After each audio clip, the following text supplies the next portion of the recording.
The patrol car siren sliced through the humid D.C.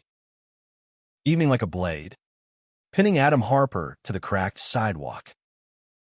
He stood frozen, hoodie pulled low, heart hammering as two officers stepped out, their eyes narrowing at his casual stance and the way he leaned too close to Julian. "You," the taller cop barked. "Hands where we can see him. Quit acting like that in public." Adam's pulse spiked, but not from fear. He'd faced worse than a couple of overzealous cops in his 5 years with the FBI. Still, the sting of their assumption, acting gay, cut deeper than he'd expected, especially with Julian's warm hand brushing his just moments ago.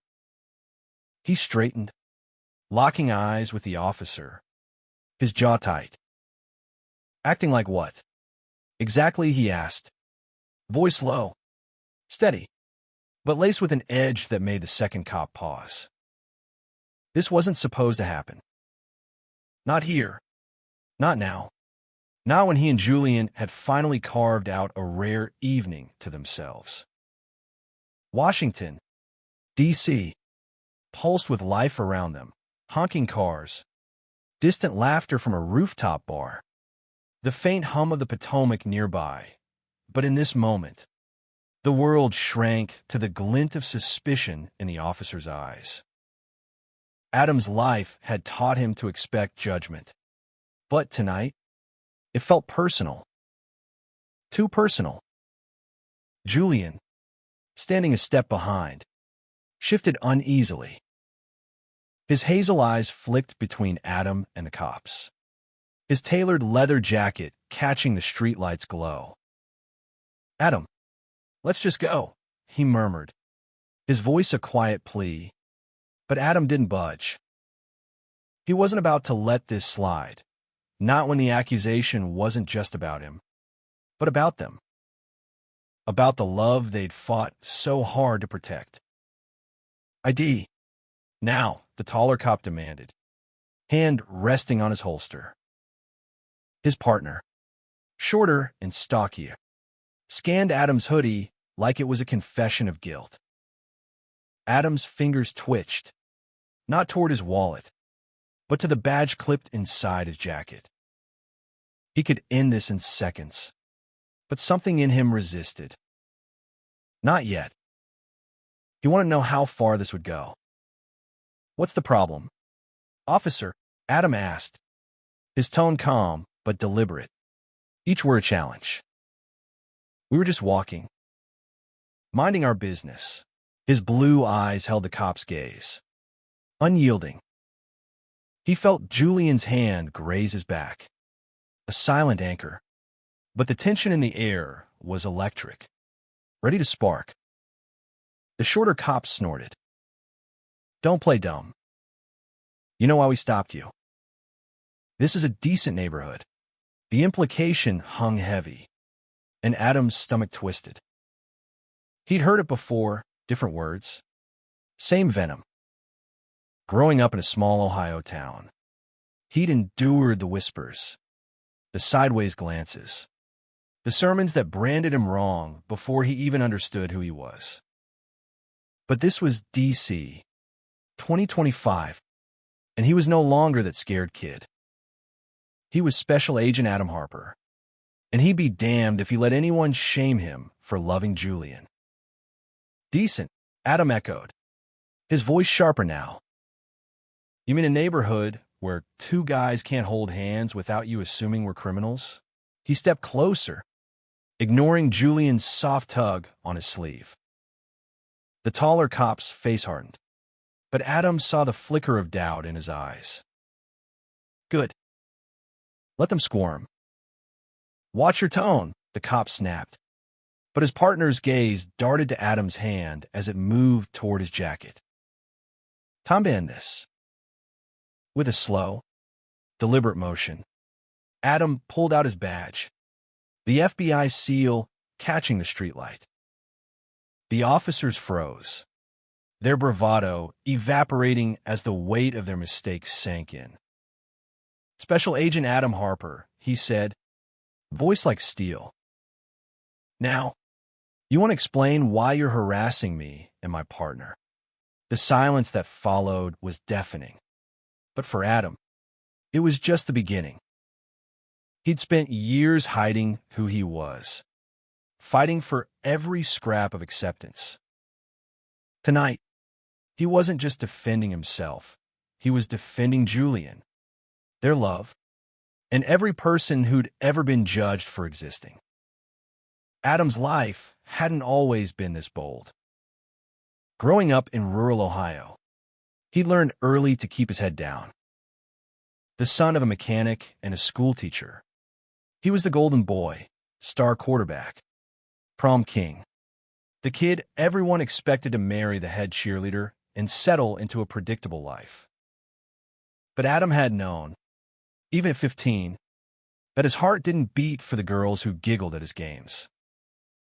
It beat for the quiet boy in our class, the one with paint-smudged fingers and a smile that made Adam's chest ache. He'd buried that truth for years, suffocated by his town's expectations and his father's gruff warnings about being a man. College at Georgetown had been his escape, a chance to reinvent himself in a city that thrummed with possibility. There, he'd met Julian Carter, a law student with a quick wit and a laugh that could light up a room. Julian was everything Adam hadn't dared to be: open, unapologetic, fiercely himself.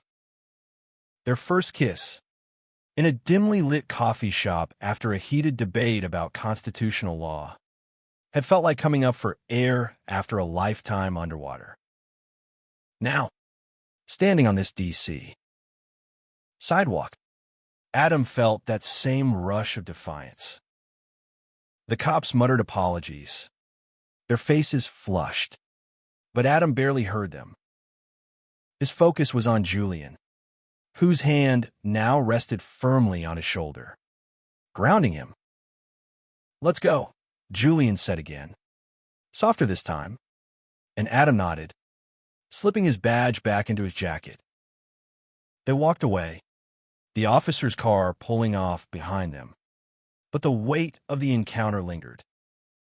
Adam's mind raced. This wasn't just about tonight. It was about every time he'd been made to feel less than, every time someone had tried to erase him and Julian.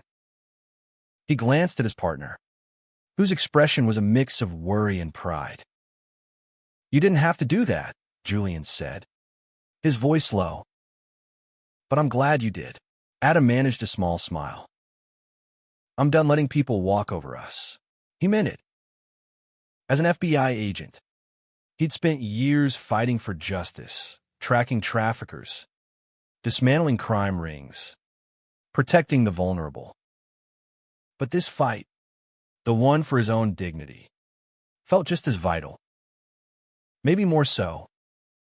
They turned onto a quieter street, the city's pulse fading into the background. Julian's hand found his again, their fingers lacing together, and for a moment, the world felt right. But Adam knew this was only the start. The cop's words echoed in his mind, a reminder that acceptance was still a battle, even in a city as progressive as D.C. He wasn't naive enough to think one badge flash could change that, but it was a start, a spark. As they reached their apartment, a modest but cozy place in Adam's Morgan, Adam felt a fire kindling inside him. He wasn't just fighting for himself anymore. He was fighting for Julian, for the life they were building, for every person who'd ever been stopped for acting like themselves. And he wasn't about to back down. The apartment door clicked shut, and Adam let out a breath he hadn't realized he'd been holding. The familiar scent of cedarwood candles and Julian's cologne grounded him, but his pulse still thrummed with adrenaline. Julian tossed his leather jacket over a chair, his movements sharp, betraying the calm he'd projected on the walk home. "You okay?" he asked, turning to Adam, his hazel eyes searching. Adam nodded, but his hands clenched at his sides. I'm fine. Just pissed. He paced the small living room, the hardwood creaking under his sneakers. The encounter with the cops replayed in his mind, their sneers, their assumptions, the way they'd reduced him and Julian to a stereotype in seconds. It wasn't just about them. It was about every time he'd been told to tone it down, to hide who he was to make others comfortable. Julian stepped closer, his hand resting lightly on Adam's arm. You handled it like a badass, he said, a faint smile tugging at his lips. But you scared me for a second. I thought you were going to deck that guy. His tone was teasing, but there was a flicker of worry in his eyes. Julian knew Adam's temper, rare but fierce, like a storm that could uproot everything in its path. I wanted to, Adam admitted, his voice low. He sank onto the couch, running a hand through his dark hair. But that wouldn't have solved anything. They just twist it, say I was the aggressor. You know how it goes. He leaned back, staring at the ceiling, where a faint crack spiderwebbed across the plaster. I'm tired of this, Jules. Tired of being seen as a threat just for existing. Julian sat beside him, their knees brushing. I know, he said softly, but you showed them tonight. That badge shut them up fast. He paused, then added, I'm proud of you. Not just for that, but for everything. For not hiding anymore. Adam turned to him, his chest tightening. Julian had always been his anchor, the one who saw through his walls. They'd met 3 years ago at a Georgetown alumni event, where Julian's sharp intellect and effortless charm had drawn Adam in like a moth to flame. Back then, Adam was still grappling with his identity, caught between the FBI's macho culture and his own truth. Julian, a rising civil rights attorney, had never flinched from who he was, even when it cost him a disowned family, a derailed clerkship. His strength had inspired Adam to stop running from himself. I'm trying, Adam said, his voice raw. But it's not just about me. I keep thinking about kids out there, ones that don't have a badge to flash. What happens to them when some cop decides they're acting wrong? He shook his head, the weight of it settling in his bones. I've seen the reports. Jules. Hate crimes are up. Kids are getting jumped, harassed, worse. And half the time, the system doesn't care. Julian's expression darkened. He'd seen it too, in his work with the ACLU, fighting for clients who'd been profiled, beaten, or worse for their identity. You're right, he said. But you're doing something about it. Every case you take, every trafficker you put away, it matters. You're making the system care. Adam wanted to believe him, but doubt gnawed at him. His work at the FBI was grueling, long hours, high stakes, cases that left him hollowed out. He joined the Bureau to make a difference, to protect people like the boy he'd once been, scared and silenced. But nights like tonight made him question if he was fighting a losing battle. The system he worked for wasn't always on his side. Let's not talk about this now, Julian said, sensing the shift in Adam's mood. He stood, pulling Adam up with him. Come on.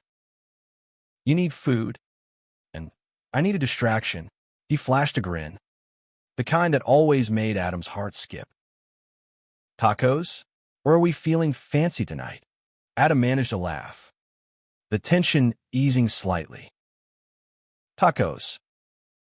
Always tacos. They moved to the kitchen, a small space cluttered with mismatched dishes and a fridge stocked with hot sauce and craft beer. As Julian chopped onions with practiced ease, Adam leaned against the counter, watching him. The domesticity of it, the clink of knives, the sizzle of beef on the stove, felt like a small rebellion against the world outside. This was their sanctuary, their defiance. But the peace didn't last. Adam's phone buzzed, the screen lighting up with a text from his partner at the bureau. Lena Torres. New case. Urgent. Call me. He groaned, rubbing his temples. Work, he muttered, showing Julian the message. Julian raised an eyebrow, still chopping. Can't they survive one night without you? But his tone was light, resigned. He knew the drill. Adam's job didn't keep regular hours. Neither did Julian's, for that matter. Their lives were a balancing act. Stolen moments squeezed between courtrooms and crime scenes. Adam stepped outside to the balcony to call Lena. The city sprawling below, a mosaic of lights and shadows. "What's up?" he asked when she picked up. "Big one," Lena said. Her voice clipped. "Missing kid. 16. Last seen in Anacostia. Suspected trafficking ring. Brass wants us on it now." She paused, then added, "And Adam? The kid's trans." Cops aren't exactly rushing to help. Adam's grip tightened on the phone. Another kid, another life caught in the crosshairs of hate. "I'm in," he said without hesitation. "Send me the file." He hung up, staring out at the city. The anger from earlier flared again, but this time, it had a purpose. This was why he did what he did. For the ones who couldn't fight back. Back inside, Julian was plating tacos, but he caught the look on Adam's face. "Bad news?" he asked, setting down a plate. "Yeah," Adam said, sitting at the table. "Missing kid. I'm heading out soon." He didn't mention the details. Not yet. Julian didn't need the weight of it tonight. Julian nodded, his expression softening. "Be careful. Okay, and come back to me." It was a ritual. Those words. A promise they made every time Adam left for a case. He reached across the table, squeezing Julian's hand. "Always," he said, and for a moment, the world outside didn't matter. Just them, this table, this love.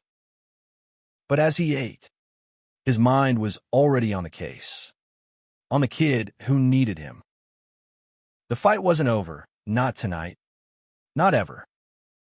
The Anacostia streets were a maze of flickering streetlights and shadowed alleys, the kind of place where hope seemed to fray at the edges.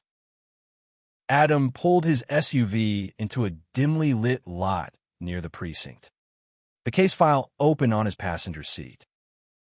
The photo of the missing kid, Riley Parker, stared back at him, 16, slight build, wide brown eyes, a tentative smile that didn't quite reach them. Trans, the file noted, and last seen near a known trafficking hotspot. Adam's jaw clenched. He knew what happened to kids like Riley when the system looked the other way. Lena was waiting outside the precinct, her dark hair pulled back, her expression all business. "You look like hell," she said as Adam approached, her sharp eyes catching the tension in his shoulders. "Rough night. You could say that," Adam replied, not elaborating. Lena knew him well enough not to push. They'd been partners for 3 years, working human trafficking cases that left them both haunted but determined. She was tough, whip-smart, and one of the few people in the bureau Adam trusted completely. "Local PD's dragging their feet," Lena said, leading him inside. "They're calling it a runaway case. but I'm not buying it. Riley's foster parents reported them missing 2 days ago, and the cops barely followed up. No witnesses, no leads, at least that's what they claim. Adam's gut twisted. He'd seen this pattern before: marginalized kids, especially queer or trans ones, dismissed as troubled or lost causes. It made his blood boil. "What do we have?" he asked, keeping his voice even. Lena handed him a tablet with the case details. Riley was last seen at a convenience store on MLK Avenue. Clerk said they were with an older guy, maybe 30s. Sketchy vibe. No plates on the car they left in. I've got CCTV footage, but it's grainy. We're cross-referencing with known traffickers in the area. They settled into a cramped office, the hum of fluorescent lights overhead. Adam studied the footage, his eyes narrowing at the blurry figure next to Riley. Something about the man's posture, cocky, predatory, set his instincts on edge. "This isn't a runaway," he said, more to himself than Lena. "This is a grab." "Agreed," Lena said, tapping her pen against the desk. "But we've got no ID on the guy, and the locals aren't exactly cooperative." One of them even suggested Riley was asking for trouble because of how they dressed. She rolled her eyes, disgust evident. "We're on our own here." Adam's mind flashed to the cops from earlier, their sneers still fresh. He pushed the memory aside, focusing on Riley. "Let's hit the streets," he said. "Start with the store? Work outward."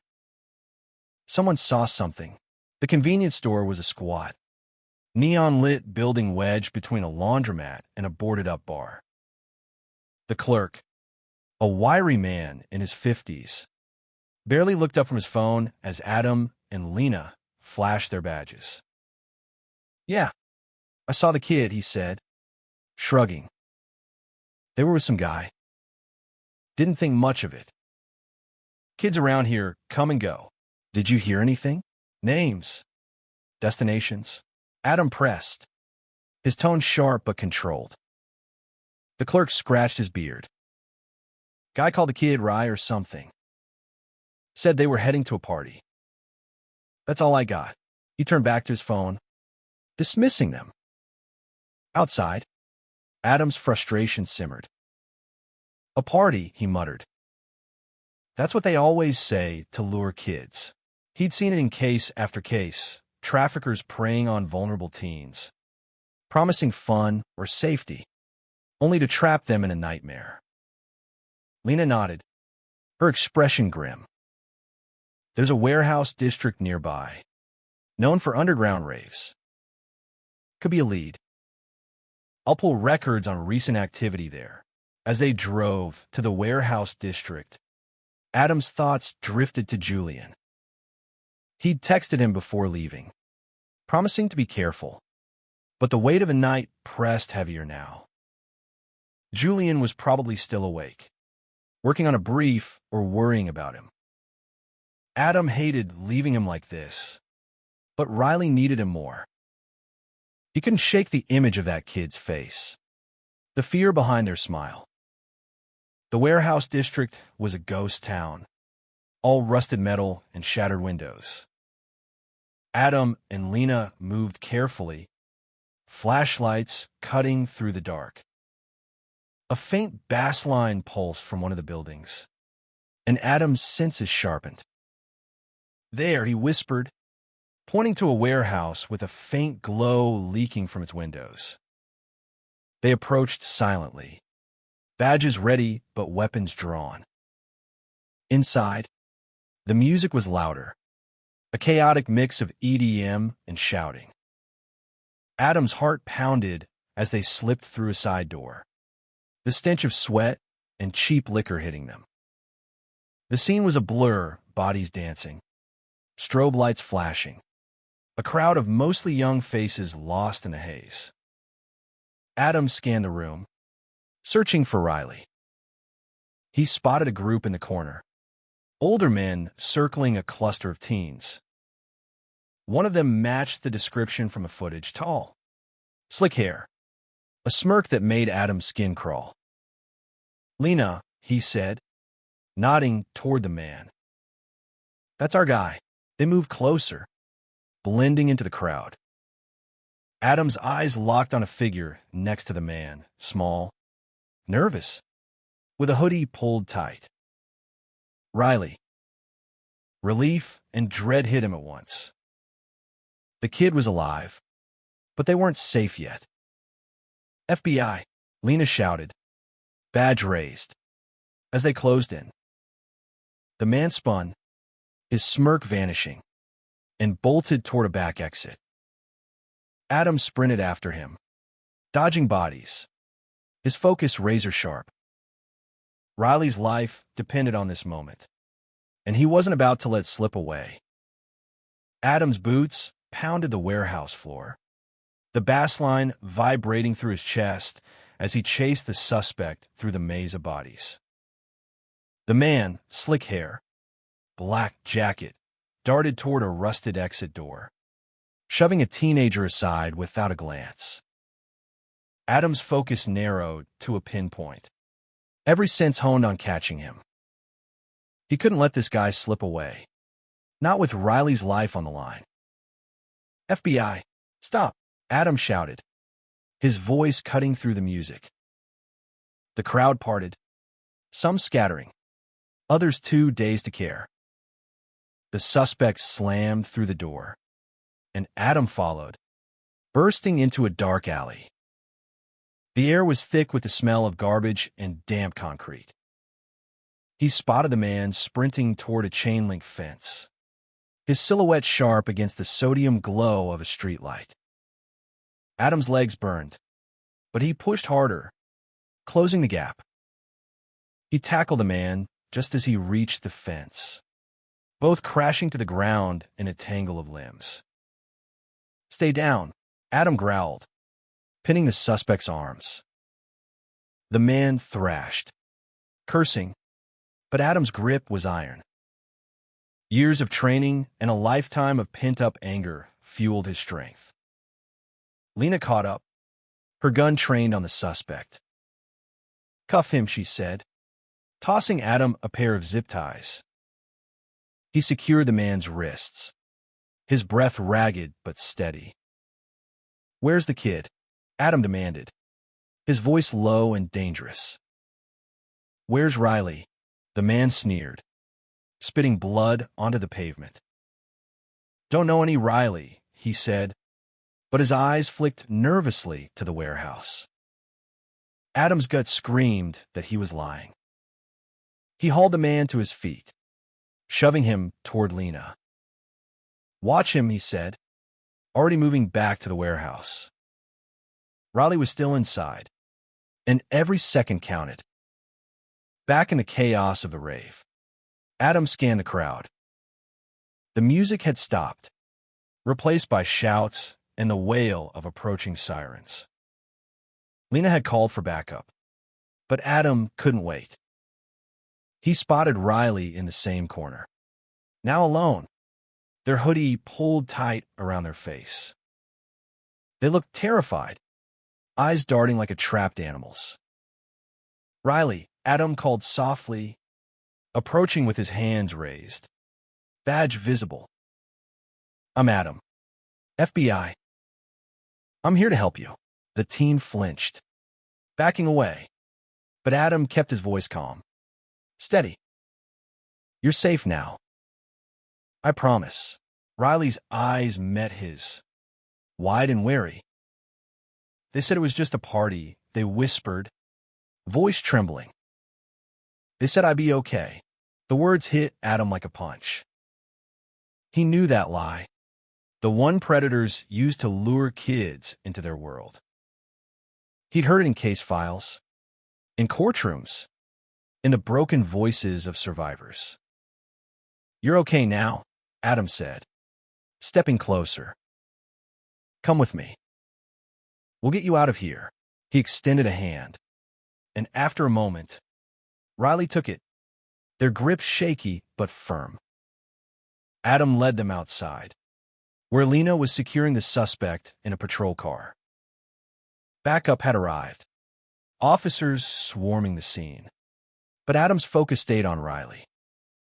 At the precinct, Riley sat wrapped in a blanket, clutching a cup of coffee. Adam and Lena took their statement, piecing together the story. Riley had run away from a foster home where they'd faced constant harassment for being trans. The suspect, identified as Marcus Vale, had approached them at a bus stop, offering a place to stay, a family. It was a classic trafficking ploy, and Riley had been desperate enough to believe it. He said, "I could be myself," Riley said, staring at the floor. No one ever said that before. Adam's heart ached.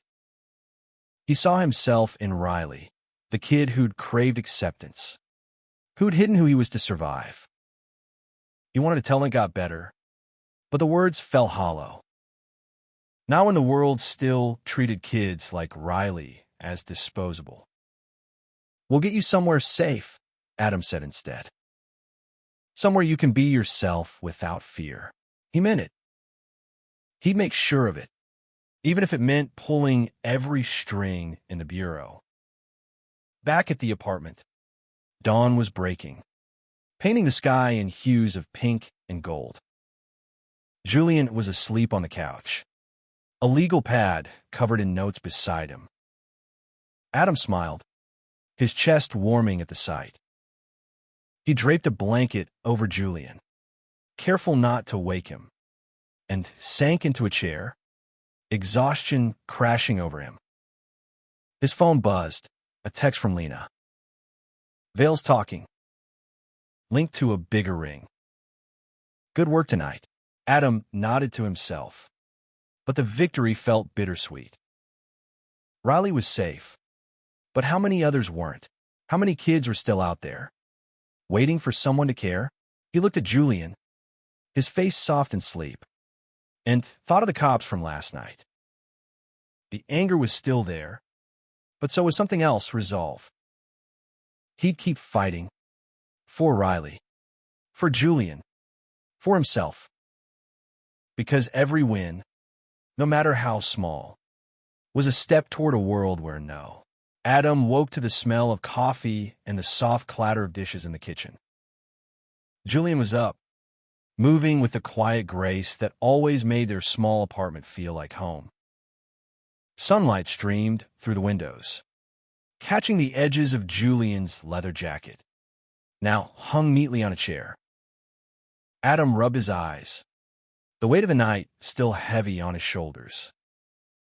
"You look like you wrestled a bear," Julian said, sliding a mug of coffee across the counter. His smile was warm, but his eyes held a question. "How'd it go?" Adam took the mug, the warmth seeping into his hands. "We got the kid out," he said, his voice rough from lack of sleep.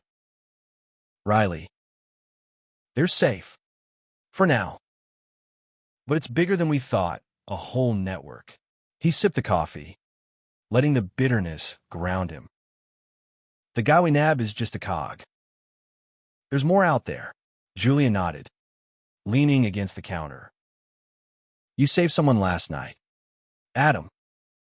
"That's not nothing." He reached out, brushing his fingers against Adam's. "But you can't save everyone. Don't let it eat you alive." Adam wanted to argue, to say he could handle it, but Julian knew him too well. The cases, the kids, the hate, it all piled up, a weight he carried even in their quiet moments. "I know," he said finally, "but I have to try." Julian's smile softened. "That's why I love you," he said, and the words, simple as they were, hit Adam like a lifeline. He pulled Julian close, resting his forehead against his. For a moment, the world was just them, the hum of the city fading away.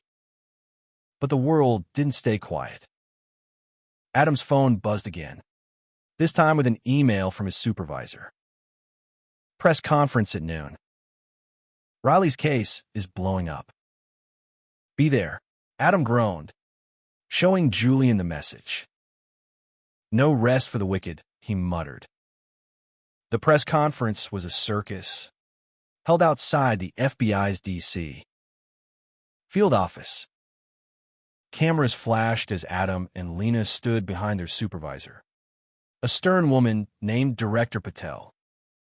Riley's case had hit the news, spun as a feel-good story about the Bureau's quick action. But Adam knew the truth was messier. The local police had barely lifted a finger, and the trafficking ring was still out there, lurking in the shadows. Special Agent Harper and Agent Torres acted decisively, Patel said to the crowd, her voice crisp. Their work saved a young life and exposed a dangerous network. Adam shifted uncomfortably, the praise feeling hollow. He wasn't here for glory. He was here for kids like Riley, for the ones who didn't make the headlines. A reporter raised a hand. Agent Harper, sources say you confronted local police during the operation. Any comment? Adam's stomach dropped. He hadn't mentioned the cop incident to anyone at the Bureau, but word traveled fast. No comment, he said. His tone clipped. Lena shot him a look, but he ignored it. The last thing he needed was his personal life dragged into the spotlight. He could already imagine the headlines. FBI agent in gay scandal. It wasn't fair, but fairness wasn't part of the deal. After the conference, Lena pulled him aside. What was that about? She asked, her eyes narrowing. You didn't tell me you had a run-in with the cops. Adam sighed, running a hand through his hair. It wasn't part of the case, he said. Julian and I got stopped last night. They didn't like how we looked together. He didn't need to say more. Lena's face darkened, her lips pressing into a thin line. That's bullshit, she said, her voice low. You filing a complaint? Adam shook his head. Not worth it. I showed them my badge. They backed off. But it's not about me. It's about why they stopped us in the first place. He paused, his thoughts drifting to Riley. And why kids like Riley get ignored until we step in. Lena nodded, her expression softening. You're doing good work. Adam, don't let the bastards grind you down. She clapped his shoulder, a rare gesture of affection, and headed back inside. Adam lingered, watching the reporters disperse. His phone buzzed again, this time. A text from Julian. Saw you on TV. Looking sharp. Agent Harper. A photo followed. A screenshot of Adam at the podium. His jaw set. Eyes fierce. Proud of you. Adam smiled, the knot in his chest loosening. He typed back. Miss you. Home soon. But as he pocketed his phone, a new email pinged. Another case. Another missing kid. The cycle never stopped. That night, Adam met Julian at a quiet park near their apartment. The same one where they'd shared countless evenings. The air was cool, the leaves crunching underfoot. Julian was waiting on a bench, his leather jacket swapped for a cozy sweater, his face lit by the soft glow of a street lamp. You're late, Julian teased, standing to meet him. Saving the world again? Trying, Adam said, pulling him into a hug. But I'd rather be here. They sat, shoulders touching, the city's hum a distant backdrop. Adam told him about Riley, about the case, about the press conference. Julian listened, his presence steady, unwavering. You're making a difference, Julian said when Adam finished. Even if it doesn't feel like it sometimes. He paused, then added, and you're not alone in this. I'm with you. Always. Adam's throat tightened. He took Julian's hand, their fingers lacing together. I know, he said. And that's enough. For now. It was. But the fight was far from over, and Adam knew he'd carry it with him, every step of the way. The weeks after Riley's rescue blurred into a grind of late nights and endless case files. Adam and Lena dug deeper into the trafficking ring, following leads that took them from DC's underbelly to suburban safe houses. Each bust brought them closer to dismantling the network, but the victories were bittersweet. For every kid they saved, another was still out there, lost in the shadows. Adam carried Riley's face with him, a reminder of why he kept going.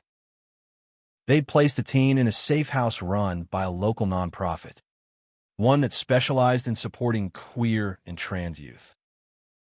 Riley was starting to heal, but the scars, emotional and physical, would take time.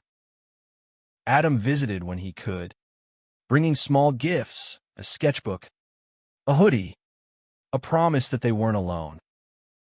Each time, Riley's tentative smile grew a little stronger, and it fueled Adam's resolve. But the incident with the cops never left him. It lingered like a bruise, a reminder of the world's sharp edges. He and Julian had faced their share of judgment, but it was different now. Adam wasn't just fighting for himself, he was fighting for Riley, for every kid who'd been told they didn't belong. And he was fighting for Julian, for the life they were building, fragile but fierce. One evening, Adam came home to find Julian at their kitchen table, surrounded by legal briefs and a half-empty bottle of wine. Big case, Adam asked, dropping his keys on the counter.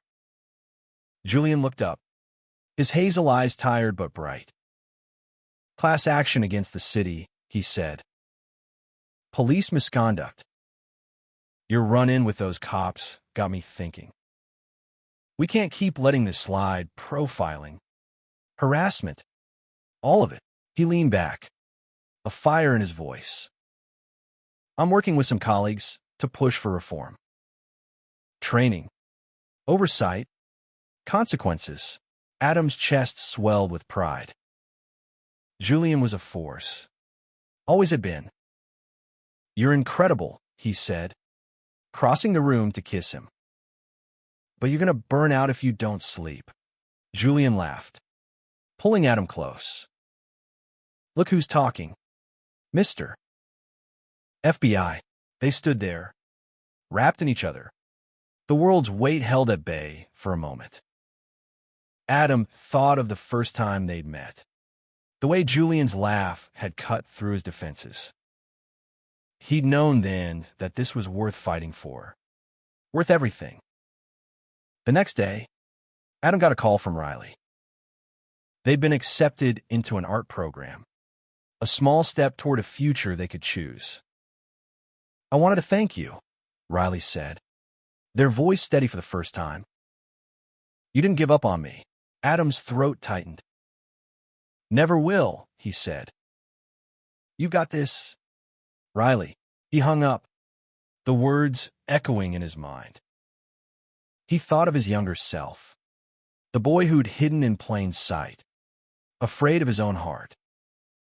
He wished he could tell that boy he'd be okay, that he'd find love, purpose, a fight worth waging.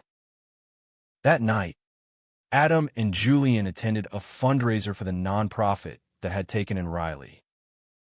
The room was filled with activists, survivors, allies, all fighting for a world where no one had to hide. Adam stood at Julian's side, his hand resting lightly on his partner's back. They listened as Riley spoke, their voice clear and strong, sharing their story to a room that listened with reverence. We're not invisible, Riley said, their eyes meeting Adam's across the crowd. And we're not alone. The words hit like a vow, a promise that rippled through the room. Adam felt Julian's hand squeeze his, a silent agreement. As they left the event, walking hand in hand through the DC night, Adam felt a shift inside him. The anger from that night with the cops was still there, but it had transformed into something sharper, more focused. He wasn't just an agent anymore, not just a man in love. He was part of something bigger, a movement, a fight for a world where no one had to flash a badge to be seen as human. "Love you," Julian said, his voice soft against the city's hum. "Love you too," Adam replied, his heart full. They walked on, their steps in sync, ready to face whatever came next. Together.